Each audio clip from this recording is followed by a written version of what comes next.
Now let's begin. Sean Ferguson stood in the kitchen of his modest suburban home, watching his 16-year-old daughter Mercedes practice her violin through the doorway. The late afternoon sunlight caught the concentration on her face as she worked through a complex passage from Tchaikovsky. She'd been at it for 2 hours, the same 30-second segment, over and over until her fingers bled into the strings with perfect precision. "Dad, does this sound right?" She lowered the bow, her dark hair falling across her face. "Sounds like Carnegie Hall to me, Merce." Sean smiled, returning to the budget spreadsheet on his laptop. Numbers he'd memorized by heart.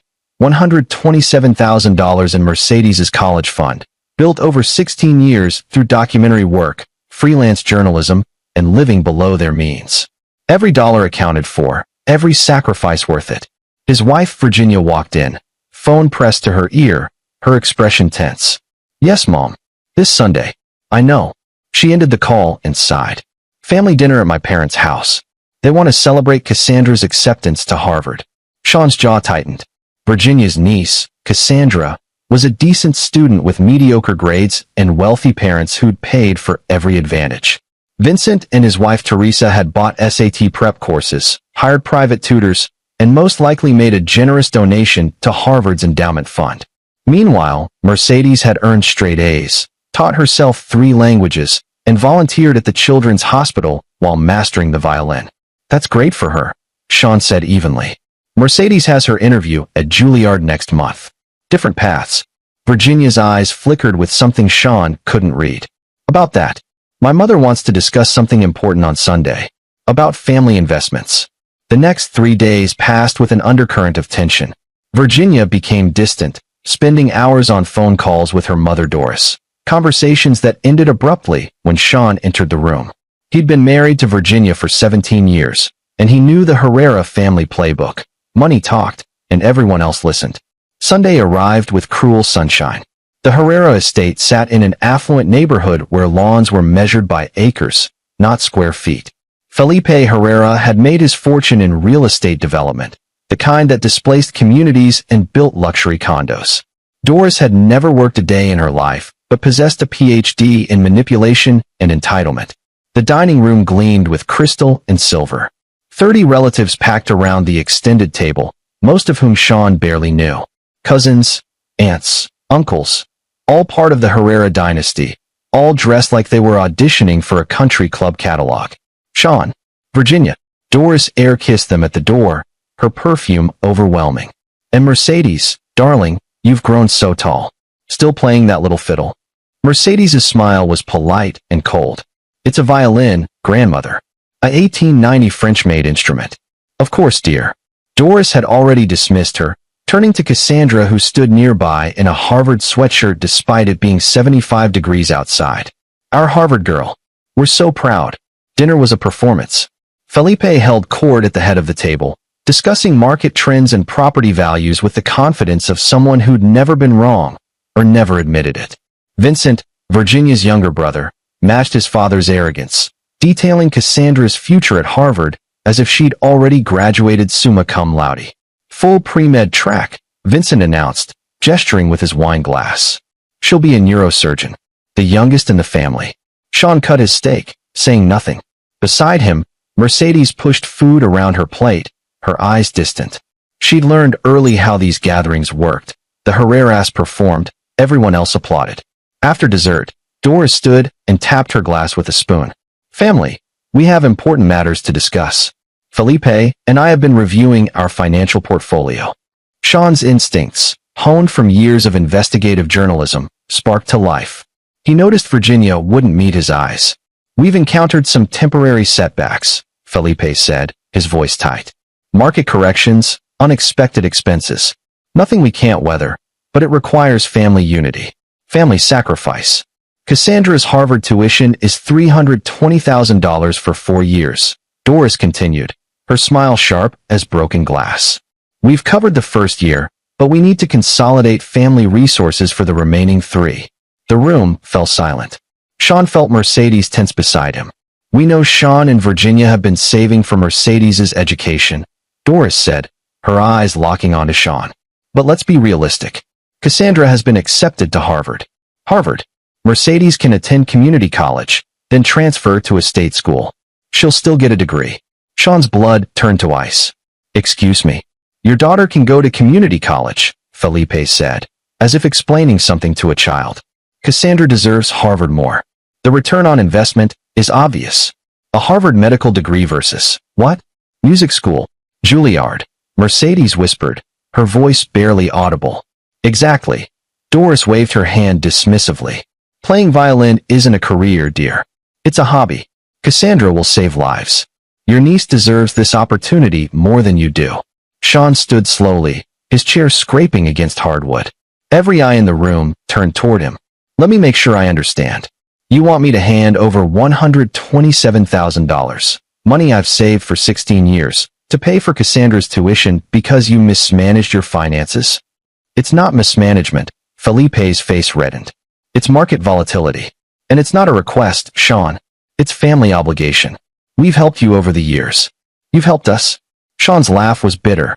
Name one time. We invited you into this family, Doris said coldly. We accepted you despite your humble background. Your father was a factory worker.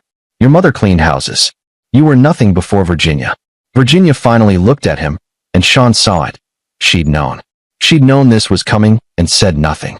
The answer is no, Sean said quietly. That money is Mercedes's future. I'm not funding your daughter's education because you gambled poorly on real estate investments. Vincent shot to his feet. You ungrateful. Sit down. Sean's voice cut like a blade. He'd interviewed war criminals, exposed corruption, stared down threats that would make Vincent wet himself. I've been polite because of my wife. But I'm done. Mercedes, get your coat. Doris moved faster than Sean expected. She crossed the room and her hand connected with his face, the slap echoing through the dining room. 30 relatives gasped in unison. How dare you disrespect this family, Doris hissed. After everything we've given you. You're nothing but a jumped-up journalist playing at being important. Your daughter will amount to nothing, just like you. Sean's cheek burned, but he didn't touch it. He looked at Virginia, waiting for her to defend him, defend their daughter. She sat frozen, tears streaming down her face, but silent. Mercedes, Sean said calmly. We're leaving. His daughter stood, her face composed but her hands shaking. She looked at her grandmother, then her mother, then the entire room of relatives who sat in silence, complicit. For 16 years, my father worked 70-hour weeks, Mercedes said, her voice steady and clear. He missed sleep. He missed vacations. He ate ramen for dinner so I could have music lessons. He saved every penny while you all took luxury cruises and bought summer homes. And you think you can just take it because Cassandra's too mediocre to earn a scholarship? Mercedes, Virginia reached for her. Don't. Mercedes stepped back. You knew. You knew they'd ask this, and you said nothing. You let us walk into an ambush. Sean placed his hand on Mercedes's shoulder. We're done here. They walked out through the silent dining room, past the crystal and silver, past the expensive art on the walls. Sean didn't look back at Virginia. Some betrayals were too clean to forgive. In the car, Mercedes finally broke. Tears poured down her face as Sean drove them away from the Herrera estate. They think I'm nothing, she sobbed. They think music is nothing. They're wrong. Sean's hands gripped the steering wheel. And we're going to prove it. You and me, Merce. Just like it's always been. He didn't know it then, but that night marked the beginning of something larger than revenge. It marked the moment Sean Ferguson stopped playing by other people's rules and started writing his own story, one that would eventually destroy the Herreras more thoroughly than they could imagine. The apartment Sean rented was a third the size of their previous house, but it was theirs. Virginia had chosen her family, filing for divorce 3 weeks after the dinner. She'd cried, claimed she loved them both, but couldn't defy her parents. Sean had signed the papers without argument, relieved more than heartbroken. It's cozy, Mercedes said, standing in the small living room that doubled as Sean's office. Her violin case sat in the corner, a sanctuary in the chaos. It's temporary. Sean assembled a cheap bookshelf from the hardware store. I've got 3 documentary contracts lined up. We'll be fine. The divorce settlement was brutal. Virginia's lawyers, paid for by Felipe, fought for half the college fund.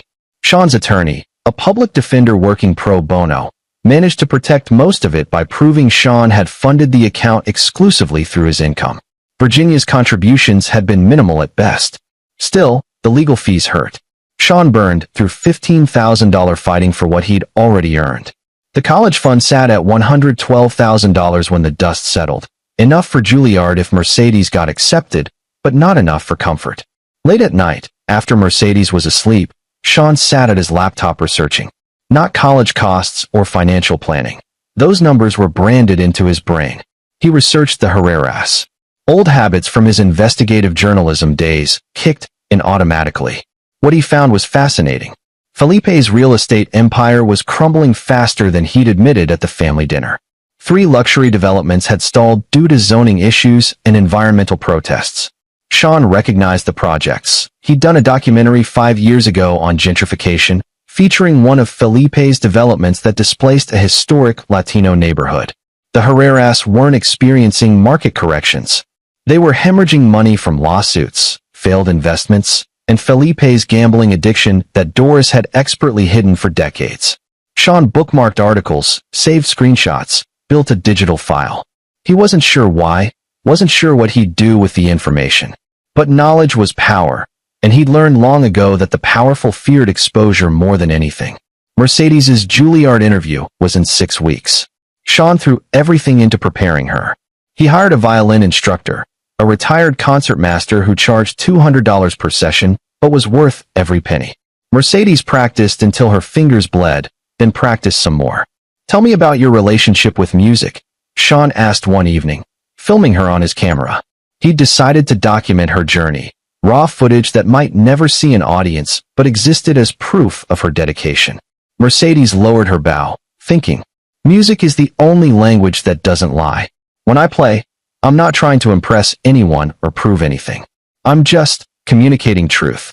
Sean smiled behind the camera. "That's beautiful, Merce." "Dad," she hesitated. "Do you hate Mom?" The question caught him off guard. He stopped recording, considered lying, decided against it. "No, I'm disappointed. There's a difference. She called yesterday, asked me to convince you to help Cassandra." Sean's jaw tightened. "What did you tell her?" I hung up. Mercedes's eyes were old beyond her years. "She chose them. She doesn't get to choose us now." 2 weeks before the Juilliard interview, Sean's phone rang at midnight. He almost ignored it, but the caller ID showed Vincent's number. Curiosity won out. "What, Sean?" Vincent's voice was slurred, drunk. "You need to help us. Dad lost everything. The bank's foreclosing on the estate. Cassandra can't go to Harvard. You have to give us the money." "No. She'll kill herself." Vincent's voice cracked. "Cassandra says she'll kill herself if she can't go to Harvard. You'd have that on your conscience. A young girl's death." Sean felt something cold settle in his chest. "That's emotional manipulation, Vincent. If Cassandra is genuinely suicidal, get her professional help. But don't weaponize mental health to extort money from me. You bastard." Sean hung up. He didn't block the number.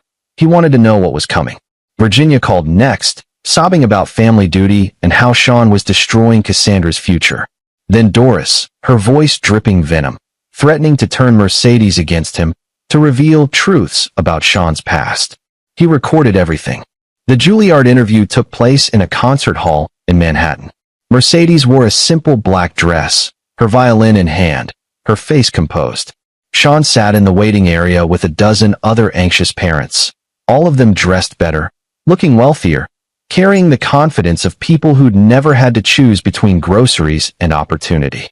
When Mercedes emerged 2 hours later, her eyes were red, but she was smiling. "I played the Tchaikovsky piece," she said. "The one I've been working on. And they asked me to improvise. So I did. And they said they'd let us know in 3 weeks." Sean pulled her into a hug. "You did your best. That's all that matters." That night, back in their small apartment, Sean's phone buzzed with a text from an unknown number. He opened it to find a photo. Mercedes leaving the Juilliard building, with a caption, "Dream big, sweetie. Some people aren't meant for greatness." The number belonged to Cassandra. Sean looked at his daughter, sleeping peacefully on the couch with a book on her chest. He thought about the Herreras, their cruelty, their entitlement. He thought about the files he'd been building, the evidence of their corruption and collapse. And he thought about the documentary he'd been planning for months, the one about family dynamics and financial abuse, the one that would need real subjects, real stories. Some revenge was served cold. Sean Ferguson's would be served with cameras rolling and the whole world watching. 3 weeks crawled by like 3 years. Sean took every freelance job he could find, corporate videos, wedding films, local news segments. Anything that paid. Mercedes worked part-time at a coffee shop near the apartment, coming home exhausted but never complaining. The acceptance letter arrived on a Tuesday afternoon. Mercedes stood at the mailbox, the envelope in her hands, unable to open it. "You want me to do it?" Sean asked. She shook her head, took a breath, and tore it open. Her eyes scanned the page once, twice. Then she looked up at Sean with tears streaming down her face. "I got in. Full scholarship for the first year, partial for the remaining 3. They want me, Dad. Juilliard wants me." Sean swept her into his arms, his own eyes burning. "I never doubted it. Not for a second." That night, they celebrated with cheap Chinese takeout and sparkling cider.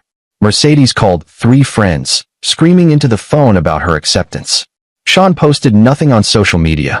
He'd learned that lesson. The Herreras monitored everything. But word spread anyway. The classical music community was small, and Juilliard acceptances were prestigious. Within a week, a local newspaper ran a feature on Mercedes. Local teen earns Juilliard scholarship despite family hardships. The article was tasteful, mentioning only that Mercedes came from a single-parent household and had overcome financial obstacles. But Sean knew what it would do to the Herreras, who valued appearance above all else. Virginia called within hours of the article's publication. "You turned our daughter into a charity case," she hissed. "My parents are humiliated. Everyone's asking why we didn't support her." "Because you didn't," Sean said calmly. "You chose Cassandra. Live with it. She's still my daughter. Then you should have acted like her mother." Sean hung up and blocked her number. Mercedes had already blocked Virginia months ago. What Sean didn't tell Mercedes was that his documentary project was moving forward faster than expected. He'd pitched it to a major streaming platform. The price of privilege, an examination of wealth, family dysfunction, and the cost of keeping up appearances. They'd bitten immediately, offering a budget that made Sean's head spin. He'd spent months interviewing families torn apart by financial entitlement, parents who sacrificed their children for status, children damaged by impossible expectations. The Herreras fit perfectly, but Sean needed their story to reach critical mass first. Mercedes started at Juilliard in September. Sean drove her to campus with everything she owned packed into his aging Honda. The school was magnificent, historic buildings, practice rooms with acoustics that made her violin sing, classmates from around the world who spoke music as their first language. "You belong here," Sean said as they unloaded boxes into her dorm room. "I'm terrified," Mercedes admitted. "Everyone's so talented. So are you. The difference is, you've earned it through blood and tears. They'll see that." Sean drove back to the apartment alone, the silence heavy. He'd devoted 16 years to raising Mercedes, and now she was launched into the world. Pride mixed with grief, the bittersweet cocktail of every parent watching their child leave. He threw himself into the documentary. Hours of footage, interviews with psychologists, financial advisors, family therapists.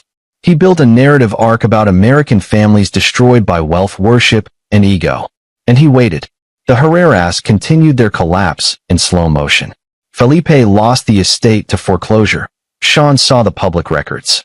They moved into a smaller house, then a condo, each step down publicized in local real estate news. Cassandra enrolled in the state university, not Harvard, on student loans that would crush her for decades. Vincent's wife Teresa filed for divorce, citing financial deception. The settlement left Vincent with nothing. Doris took a job, her first in 40 years, as a receptionist at a dental office. The humiliation must have been exquisite. Sean documented it all, not directly, but through public records, news articles, social media posts that the Herreras themselves made while pretending everything was fine. The documentary didn't name them explicitly, but anyone who knew them would recognize the story. Mercedes thrived at Juilliard. She called Sean every Sunday, voice bright with stories about her classes, her practice sessions, her growing confidence. By winter break, she'd been selected for a prestigious chamber ensemble that performed at Lincoln Center.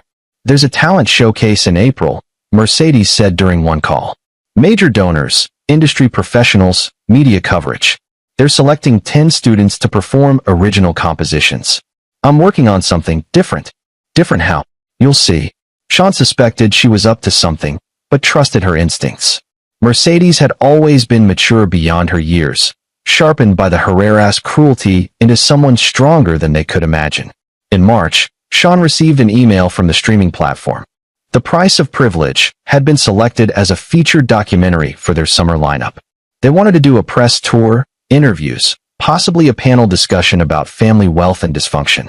The premiere was scheduled for June, 1 year after the Herrera family dinner that changed everything. Sean sat in his apartment, staring at the email, and smiled. Not a happy smile, something darker, more satisfied. His phone rang. Mercedes. Dad, I need to tell you something about my showcase piece. I'm listening. I composed a violin concerto, 12 minutes long. It's called Inheritance. She paused. It's about everything that happened. The dinner, the slap, the divorce. I'm performing it with video projections, photos, documents, everything. The Juilliard faculty approved it as a multimedia piece. Sean's heart raced. Mercedes, are you sure?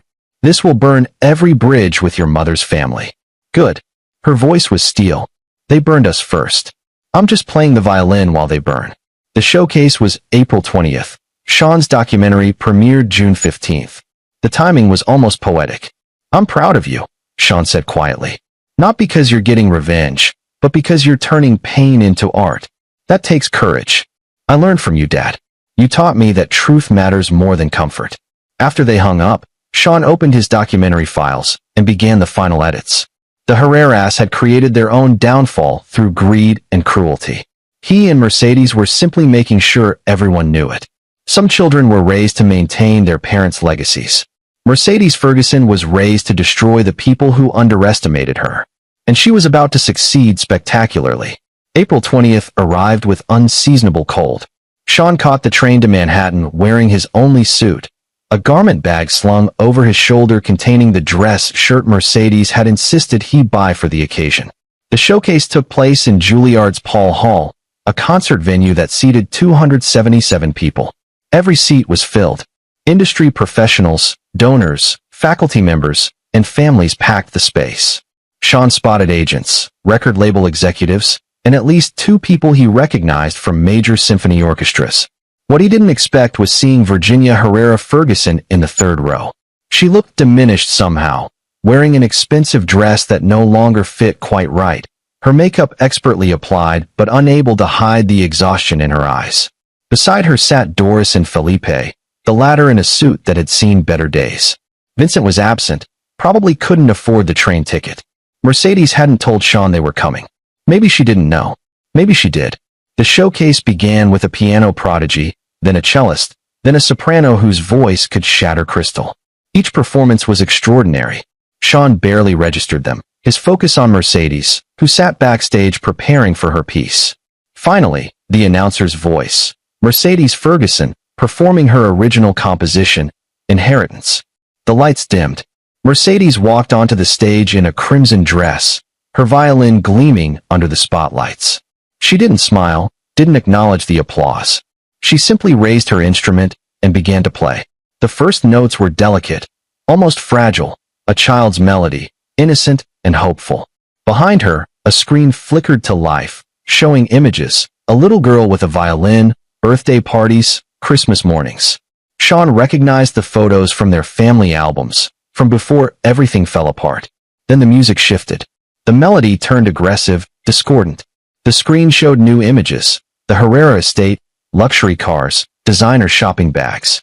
Photos from Virginia's social media, images of excess and waste. Mercedes's violin screamed now, the bow attacking the strings. The audience sat transfixed, some leaning forward in their seats. A photo appeared on screen, the family dinner, taken by someone before the confrontation. 30 people around a table, glasses raised, smiles fixed. The music became chaotic, violent. Then silence. Mercedes lowered her violin and spoke into the microphone, her voice clear and unwavering. This piece is called Inheritance. It's about what we're given by our families and what we choose to keep. She raised her bow again. This final movement is called Emancipation. The music that followed was unlike anything Sean had ever heard. It was triumph and sorrow blended together, a melody that built and built until the entire hall seemed to vibrate with it. The screen showed Mercedes now, practicing until her fingers bled, working at the coffee shop, studying in the apartment, walking onto Juilliard's campus for the first time. The final image was a close-up of Sean and Mercedes, taken on move-in day, both of them smiling despite their exhaustion. The last note hung in the air like a prayer. Then Mercedes lowered her violin and the lights came up. The audience erupted. Standing ovation, applause that echoed off the walls. Sean saw agents on their phones immediately, saw faculty members exchanging significant glances. This wasn't just a good performance. This was a career-launching moment. Sean looked at Virginia. She was weeping openly, her hands covering her face. Doris sat rigid, her expression murderous. Felipe had gone pale, his jaw clenched so tight Sean thought it might shatter. After the showcase, a reception in the lobby. Industry professionals swarmed Mercedes, offering business cards, talking about recording contracts and performance opportunities. Sean hung back, letting her navigate the attention she'd earned. Virginia approached him, mascara streaking her face. Sean, please. We need to talk. No, we don't. She's my daughter. You gave up that right when you chose your parents over her. Sean's voice was quiet but final. You could have defended us. You chose silence. They're my family. We were your family. Sean turned to walk away, but Virginia grabbed his arm. My parents lost everything. The house, the money, the reputation. Vincent's wife left him. Cassandra dropped out of college. Everything fell apart. Good. Sean pulled his arm free. They built their lives on other people's backs. Let them learn what it's like to have nothing. Doris materialized from the crowd, her face twisted with rage. You did this. You poisoned her against us. I told her the truth, Sean said calmly. You did the rest yourselves. That performance was a humiliation, Doris hissed. A public attack on our family. We could sue her for defamation. Try it. Sean smiled, and it wasn't pleasant. Discovery would be fascinating. All your financial records, all your communications, everything made public in court documents. Please, sue my daughter. I'd love to watch. Felipe finally spoke, his voice hoarse. You've destroyed this family. No, Mercedes said, appearing beside Sean. She'd removed her performance dress and wore jeans and a sweater, looking younger, but no less formidable. You destroyed yourselves. I just set it to music. Mercedes, please. Virginia reached for her daughter. I'm so sorry. I was wrong. I should have defended you. 2 years too late, Mercedes said. I needed a mother that night at dinner. I don't need one now. An agent interrupted, pulling Mercedes aside to discuss a summer concert series. Sean watched his daughter navigate the conversation with confidence, saw the future opening up before her like a flower. The Herreras stood in the lobby, surrounded by celebration but isolated in their misery. Other attendees gave them a wide berth. Word had spread about the performance's real story. The classical music world was small and loved gossip. By tomorrow, everyone would know about the family that demanded a girl give up her dreams for her cousin's mediocrity. Sean felt no triumph, no joy in their suffering. Only a calm satisfaction that justice, however delayed, had arrived. He and Mercedes took the train home together, exhausted but content. 3 agents want to sign me, Mercedes said, her head on Sean's shoulder. 2 recording labels. And Professor Hartman said Yo-Yo Ma might be interested in a collaboration. That's incredible, Merce. None of it would have happened without you. She sat up, looking at him seriously. You sacrificed everything for me. No, Sean corrected. I invested everything in you. There's a difference. And the return has been extraordinary. She smiled. Then her expression turned mischievous. So, when were you going to tell me about the documentary? Sean's heart skipped. How did you? Dad, I'm not stupid. I've seen you editing footage for months. Plus, someone from the streaming platform called the apartment looking for you, and I may have accidentally seen an email about the premiere. I was going to surprise you. June 15th, right? The price of privilege. Mercedes grinned. I want front row seats to watch them squirm. Sean laughed, realizing his daughter was far more like him than he'd ever intended. It's going to be brutal. Good, Mercedes said, echoing his earlier words. They earned it. The train rattled through the darkness, carrying them home to their small apartment, to the life they'd built from scratch. Behind them, the Herreras picked up the pieces of their shattered legacy. Ahead, Mercedes's career stretched bright, with possibility. Inheritance, Sean thought, wasn't just about money. It was about values, resilience, the ability to create something from nothing. The Herreras had given Mercedes nothing but pain. Sean had given her everything that mattered: belief, support, and the courage to succeed on her own terms. In the end, that inheritance proved worth more than all the Herrera money combined. The 2 months between Mercedes' showcase and Sean's documentary premiere passed in a whirlwind. Mercedes signed with an agent who immediately booked her for summer festival performances across Europe. She'd leave for Germany the day after Sean's premiere, a graduation gift to herself before her sophomore year at Juilliard. Sean finalized the documentary in marathon editing sessions, polishing every frame until it gleamed with truth. The streaming platform's marketing team went aggressive, promoting it as the most unflinching examination of American wealth worship since the Queen of Versailles. Virginia called Sean 3 times, leaving voicemails he never returned. Doris sent a certified letter threatening legal action over Mercedes' performance, claiming defamation and emotional distress. Sean forwarded it to his attorney with a note: "Add this to the file." The attorney called back within an hour, laughing. "They have no case. The performance was artistic expression protected by the First Amendment. Tell them to pound sand." Sean sent a polite reply through his attorney. Ms. Herrera's performance consisted of original music and personal photographs. No defamatory statements were made. Further frivolous legal threats will be documented as harassment. Doris didn't write back. The real surprise came from Cassandra herself. She reached out to Mercedes via Instagram DM, a message that Mercedes showed Sean one evening. "I'm sorry for what my family did. They pushed me into Harvard, pushed me into pre-med, pushed me into being something I'm not. I dropped out because I was miserable. I'm working retail now and actually happy for the first time in my life. Your performance helped me realize I was as trapped as you were. Different prison, same guards. I hope we can talk someday." Mercedes stared at the message for a long time. "What should I say?" "What do you want to say?" Sean asked. "That I don't forgive her family, but I understand her pain. That I hope she finds her own path." "Then say that." Mercedes typed a brief response. "I'm glad you got out. Keep walking forward, not back." Cassandra replied with a simple heart emoji. On June 14th, the night before the premiere, Sean couldn't sleep. He paced the apartment, reviewing the documentary in his mind, second-guessing every edit. At 3 a.m., Mercedes emerged from her room, still packed for her European tour. "You okay, Dad?" "Nervous. What if it's not good enough? What if I'm just a vindictive ex-husband exploiting our pain for entertainment?" Mercedes sat beside him on the couch. "Is that what you think you did?" "I don't know anymore. I watched the rough cut you left on your laptop," Mercedes admitted. "I know I wasn't supposed to, but I needed to see it." Sean's breath caught. "And it's brilliant. And it's not about revenge. It's about exposing systems that hurt people. The Herreras are just one example among dozens. You interviewed other families, other situations. You made something universal from something personal. But our story is the centerpiece. Because it's the most dramatic. But you never name them, never show their faces. You let their actions speak for themselves." Mercedes took his hand. "Dad, you taught me that art transforms pain into meaning. That's what your documentary does. Own it."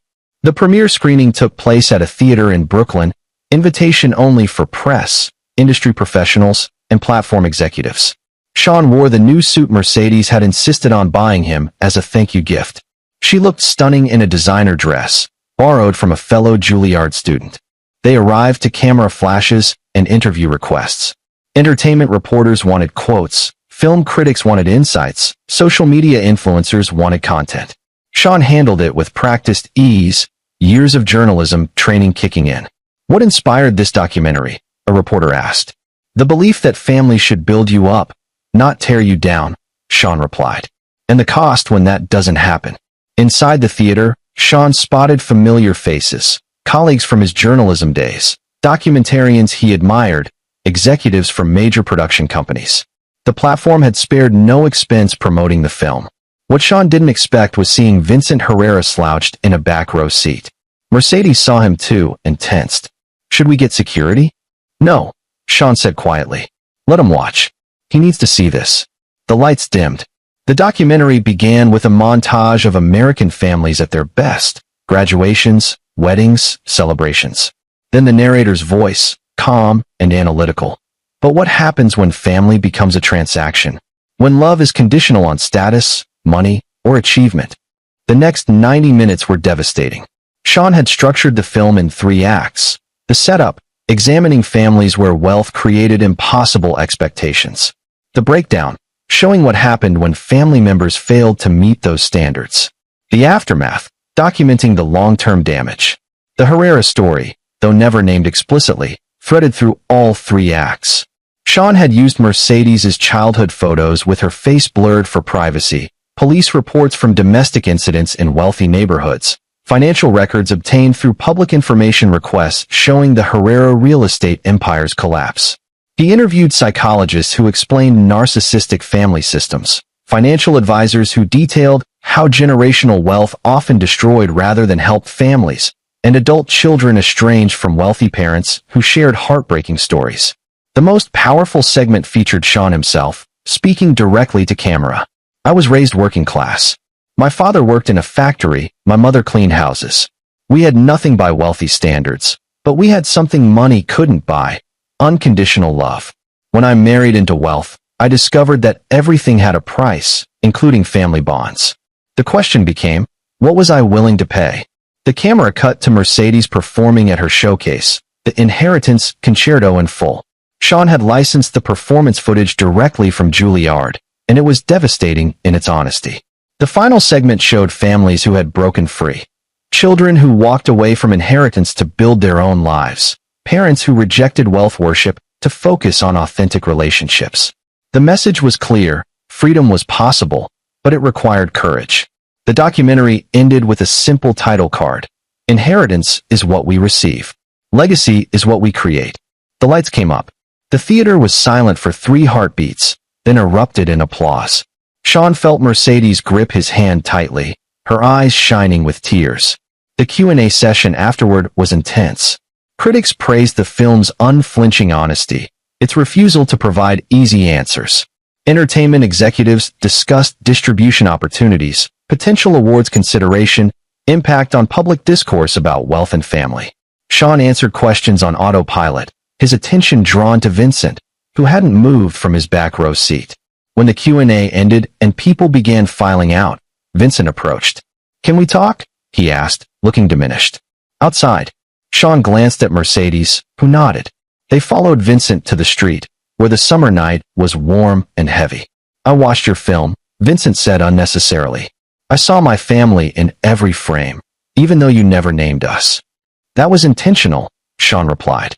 "I know." Vincent ran a hand through his hair, a gesture Sean recognized from years of family dinners. "I came to apologize. Not to make excuses, but to apologize." "For what, specifically?" Sean kept his voice neutral. "For everything. The dinner, the demands, letting my mother slap you and saying nothing. For calling you drunk and threatening you with Cassandra's suicide." Vincent's voice cracked.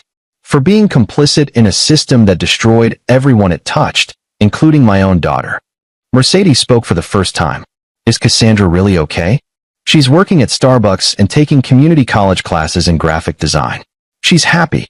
Happier than I ever was at her age." Vincent looked at Mercedes directly. "Your performance, your success, it showed her another way. She realized she didn't have to live my parents' dreams." "And you?" Sean asked. "Divorced. Broke. Living in a studio apartment and working construction." Vincent smiled without humor. "Everything I was raised to avoid. And I've never slept better." Sean studied him, looking for manipulation, for angles. He found only exhaustion and something that might be genuine regret. "I'm not looking for forgiveness," Vincent continued. "I know what we did is unforgivable. I just wanted you to know that your documentary, Mercedes's performance, they didn't destroy my family. They revealed what was already there. The rot we'd been ignoring for generations." "What about your parents?" Mercedes asked. "Haven't spoken to them in 4 months. My mother called me a failure for losing Teresa and my job. I finally told her the truth, that she'd been calling me a failure my entire life, and I was done pretending otherwise." Vincent pulled out his phone, showed them a photo. Cassandra smiling in a Starbucks uniform, holding a latte with an elaborate design. "She made this. She's good at it. Maybe she'll own a coffee shop someday, or become a professional barista, or go into graphic design." I don't care as long as she's happy. That's called being a parent, Sean said quietly. Took you long enough to figure it out. Yeah. Vincent pocketed his phone. Well, I wanted to say that. I'll leave you alone now. He walked away into the Brooklyn night, shoulders hunched but steps steady. Sean and Mercedes watched him go. Do you believe him? Mercedes asked. I think he believes himself right now. Whether it lasts. Sean shrugged. That's his journey, not ours.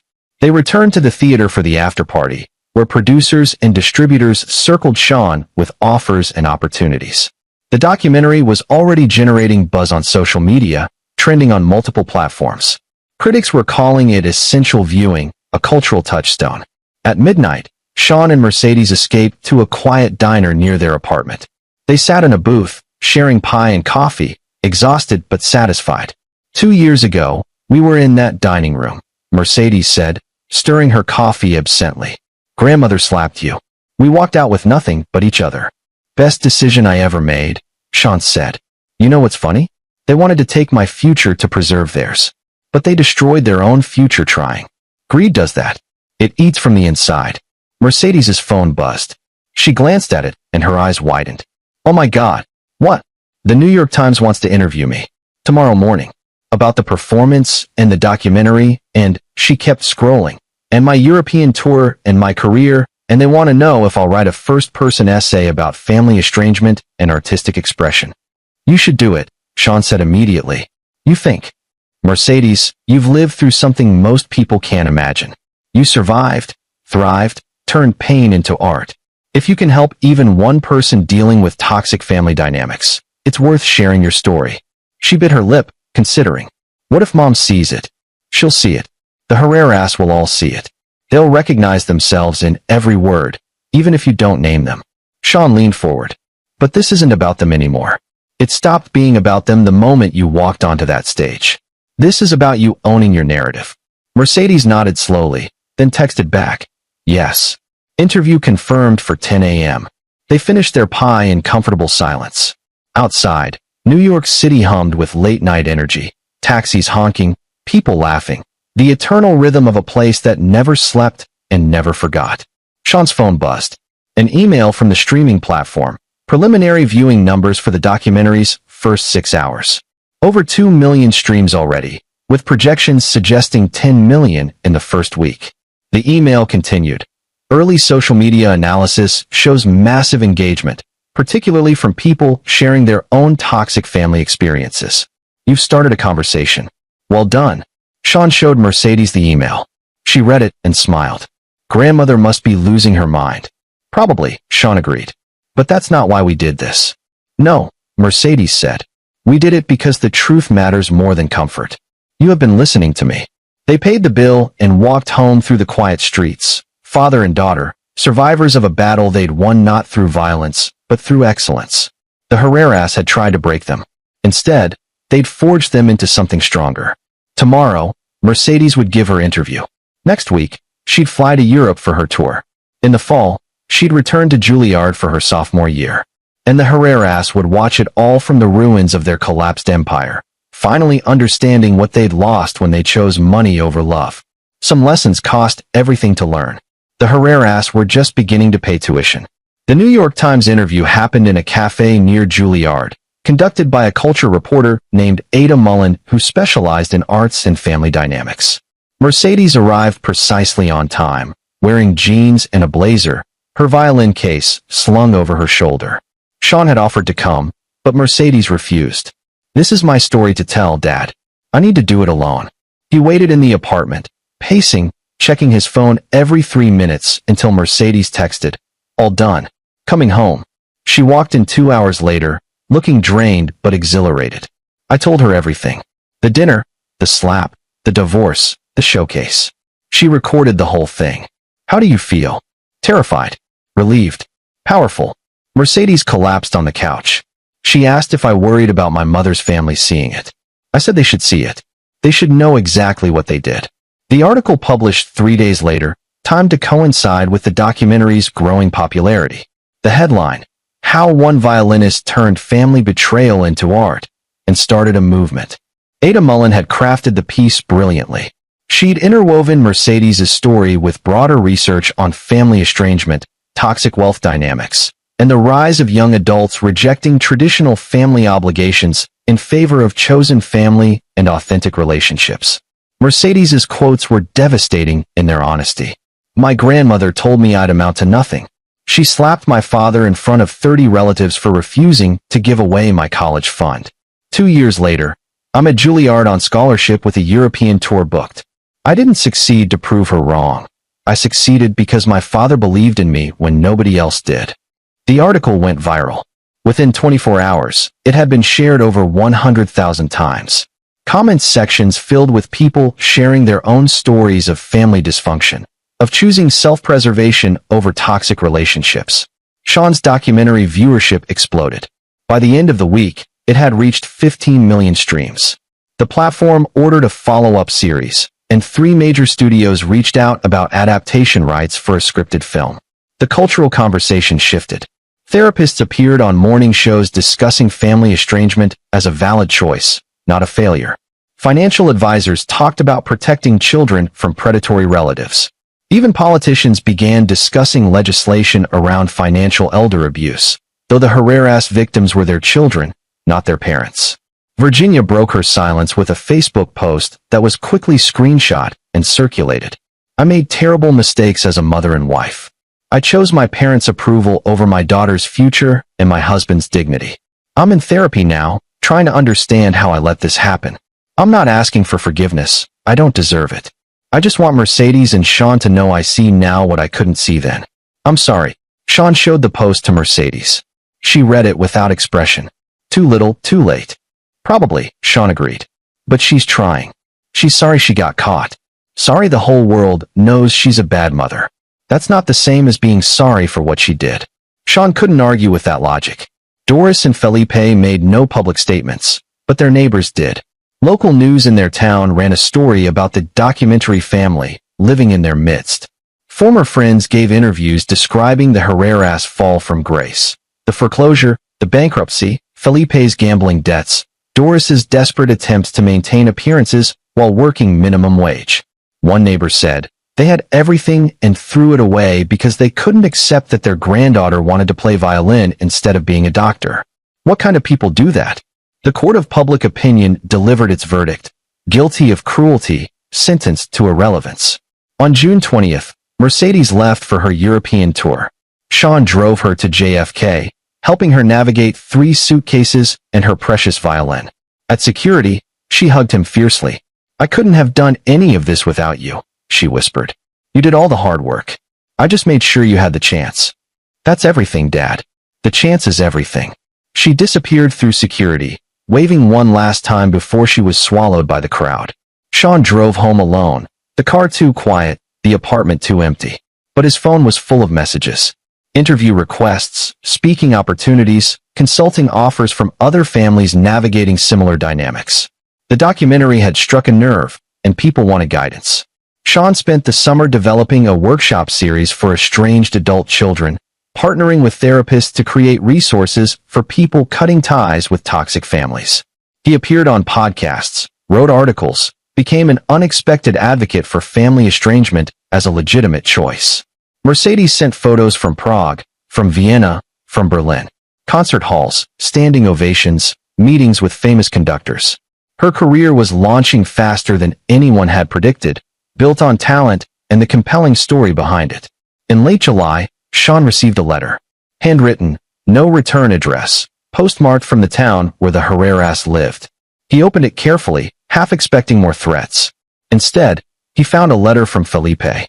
"Sean, I'm writing because Doris won't, and Virginia can't find the words. We destroyed everything. Our family, our reputation, our future. I gambled away our wealth trying to maintain a lifestyle we couldn't afford. Doris enabled me, and together we raised children who valued appearance over substance. When we demanded your daughter's college fund, we weren't thinking about Cassandra's future. We were thinking about our pride. We couldn't admit we'd failed financially, so we tried to take from you. Your documentary showed me something I'd been refusing to see, that I built my entire life on exploitation. The developments I built displaced families. The wealth I accumulated came from other people's labor. And when it all collapsed, I tried to exploit my own family. I'm not asking for forgiveness. I'm asking for truth. Did we really destroy everything? Or was it already destroyed, and you just showed us the rubble? Felipe. Sean read the letter 3 times, looking for manipulation, for angles. He found only something that might be genuine self-reflection. He didn't reply. Some bridges, once burned, shouldn't be rebuilt. Felipe wanted absolution, wanted Sean to tell him it wasn't that bad, wanted someone to ease his guilt. Sean refused to provide that comfort. Instead, he filed the letter with the rest of his documentary research. Evidence of what happened when privilege met accountability, when decades of exploitation finally came due. Mercedes returned from Europe in August, transformed. She carried herself differently. Confident, self-assured, no longer the girl who'd needed her father's constant reassurance. She was becoming the woman she was meant to be. I got offered a recording contract, she announced over dinner their first night back. 3 albums, full creative control, advance big enough to pay off your debt from the divorce. Sean's throat tightened. Mercedes, that's your money. It's our money. You invested in me. I'm returning the investment with interest. They argued about it for an hour, but Mercedes was immovable. She'd already spoken with her agent and her attorney.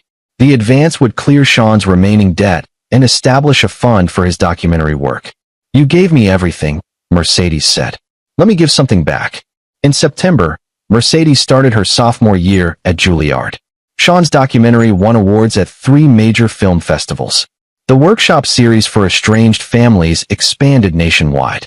The follow-up documentary series entered production. Life moved forward. 2 years after walking out of that family dinner, Sean and Mercedes had built something the Herreras could never understand. A relationship based on mutual respect, unconditional support, and authentic love. Doris sent one final message, via an attorney, demanding that Sean and Mercedes sign non-disparagement agreements and stop publicly humiliating the family. Sean's attorney responded with a single sentence. The truth is not disparagement. They never heard from the Herreras again. On Mercedes' 20th birthday, Sean gave her a gift, the original college fund account book, showing every deposit over 16 years. She held it like the treasure it was, tears streaming down her face. This is your real inheritance, Sean said. Not the money, that's gone, spent on your education, but the proof that you were worth every sacrifice. I'm going to keep this forever, Mercedes whispered. Good. And someday, when you have children of your own, you'll understand what it meant to make those deposits. Not the financial sacrifice, but the emotional investment. That's the inheritance that matters. Mercedes performed at Carnegie Hall that winter, her first major solo concert. Sean sat in the audience surrounded by industry professionals, critics, and fans who'd followed her journey from that viral showcase performance. The program included her Inheritance Concerto, revised and expanded into a full symphony. As she played, Sean thought about the Herreras, wherever they were, hearing about this moment secondhand or not at all. He felt no triumph over their downfall, no joy in their suffering. Only profound gratitude that he'd walked away when he did, that he'd chosen his daughter over their money, that he'd valued love over comfort. The symphony ended to thunderous applause. Mercedes took her bows, then looked directly at Sean in the audience and mouthed, "Thank you." He mouthed back, "I love you." In the lobby afterward, a young woman approached Sean nervously. "Mr. Ferguson? I'm Cassandra Herrera." Sean recognized her from photos, though she looked different now. Healthier, happier, no longer carrying the weight of impossible expectations. "I saw Mercedes perform tonight," Cassandra continued. "I wanted to thank you both. Your documentary, her performance, the whole story, it saved my life. I was so deep in my parents' programming that I couldn't see any other path. You showed me there was another way. I'm glad you found your way out," Sean said. "I'm in therapy now, working through 2 decades of conditional love and performance pressure. It's hard, but I'm getting there." Cassandra hesitated. "I know my family destroyed yours. I know there's no making that right. But I wanted you to know that some good came from it. You saved more than just Mercedes. You saved me too."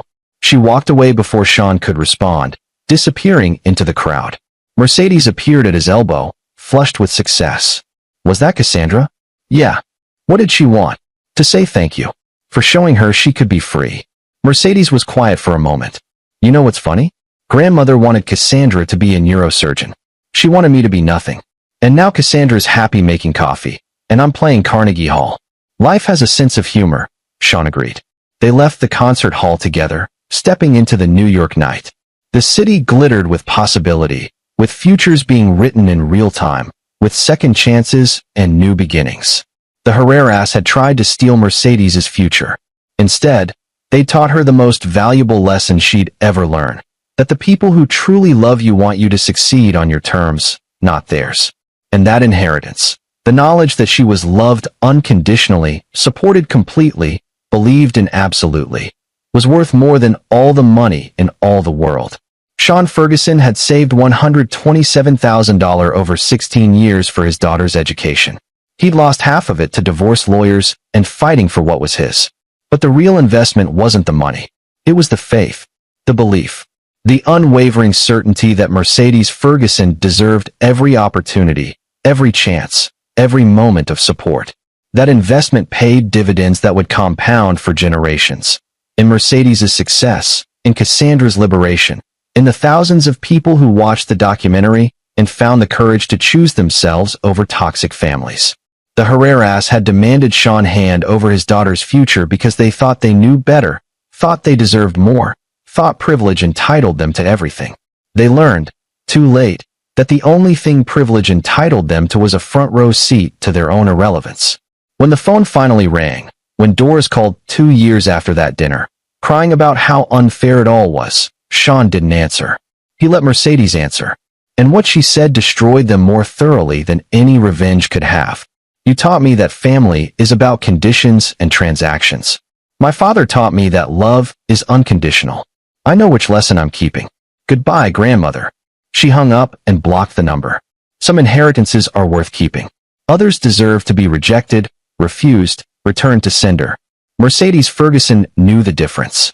And that knowledge, more than any Juilliard degree or Carnegie Hall performance, was the true measure of her father's success. This is where our story comes to an end. Share your thoughts in the comments section. Thanks for your time. If you enjoy this story, please subscribe to this channel. Click on the video you see on the screen, and I will see you there.